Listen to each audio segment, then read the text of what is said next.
Okay, gang, this is another one of those let's get real videos. It is a topic that all of us older guys and gals have to deal with.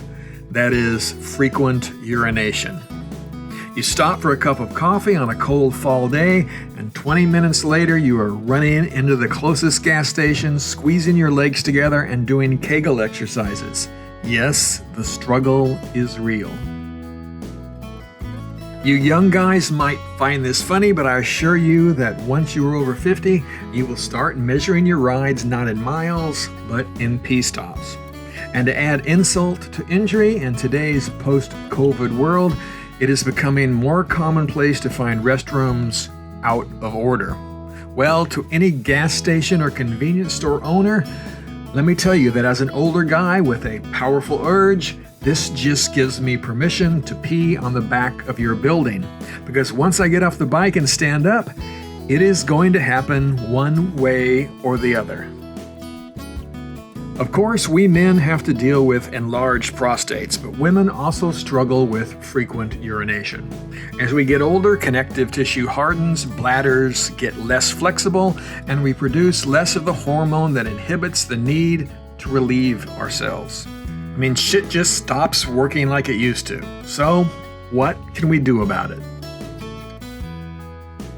Now, of course, I am not a urologist, and if you are truly having symptoms of BPH or unable to hold your urine, you should seek medical advice. But there are a few things that I have found to help. I have tried a couple of drugs to relax the smooth muscle around the prostate, like Flomax and Tadalafil, but they produce some pretty nasty side effects in me. So I have had to find some more natural options. First, and I think the most important, is that I've just had to come to grips with the fact that this is just the way that it is. Rather than try to keep riding, I plan shorter days and more frequent stops. Especially when traveling by myself, I stop about once an hour, even if I don't have that urge.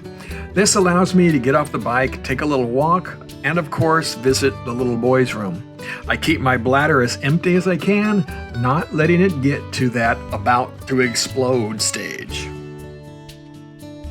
When stopping for lunch, I pee when I get there and then pee again before leaving, even if I don't feel like I need it, because I guarantee you that a few miles down the road, I will. Yep, it is pretty pathetic having to think this way and surely shows my age, but it is better than soiling my $500 Gore-Tex riding pants. You can, of course, avoid things like caffeine and alcohol. Both of these substances will increase your need to urinate. Alcohol can also irritate your prostate, and I tell you that since I've given it up, well, things have magically improved. I know, TMI.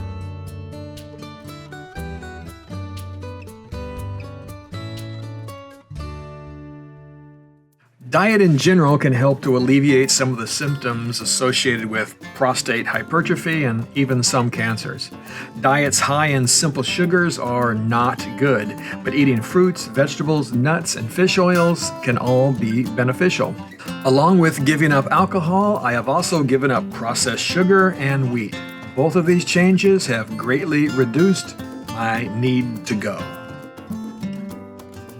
I do love my coffee, however, and I drank way too much of it, at least according to my wife.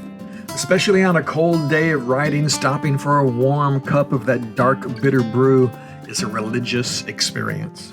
I just make sure to empty the bladder when I'm done and expect that probably in about 30 minutes up the road, I'm gonna have to stop again. Oh well, I'm retired now. I'm not in a hurry to get anywhere. Another thing I do on longer trips is to drink smaller amounts of water continuously throughout the day. This sounds counterintuitive, I know, but it is easier for your body to process the smaller amounts of regular intake than it is to handle larger amounts that are taken in less frequently. Drinking a large amount of water that your body cannot process all at once is just going to lead to urine production. It's better to stagger your fluid intake over time. Of course, this will also help to keep you hydrated. It's just not a good idea to stop drinking water just so you won't have to pee.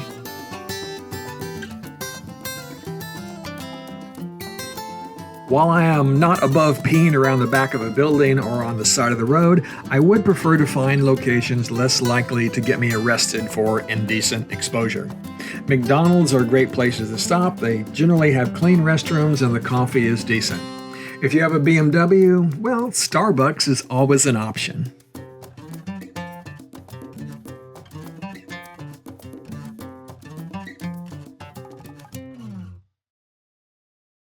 Between breakfast, Starbucks, and McDonald's, I've had 4 cups of coffee, so guess what I need to do?